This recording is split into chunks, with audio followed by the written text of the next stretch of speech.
আচ্ছা রিম্পা, আমি দেখছি তুমি এখানে এক্সেলে কাজ করছো, তো এখানে দেখছি তুমি স্টুডেন্টস নেম আর মার্কসের একটা টেবিল রেডি করেছো। যারা 300-র বেশি পাবে তারা পাস করবে আর বাকিরা ফেল করবে, তাই তো? হ্যাঁ। তো এখানে রেজাল্টটা কিভাবে আমাকে করবে তুমি একবার করে দেখাও। প্রথমে সমান চিহ্ন, ইফ, ব্র্যাকেট অন করে প্রথম নাম্বারটা সিলেক্ট করব, তারপরে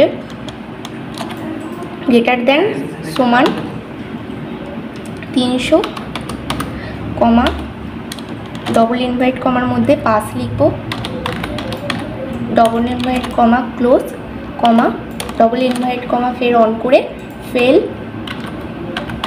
ডবল ইনভার্ট কমা ক্লোজ করে ব্র্যাকেটটা ক্লোজ করে দেবো। তারপরে এন্টার দিয়ে দিলে আমাদের চলে আসবে, তাই তো? আর বাকিগুলো আনার জন্য কি?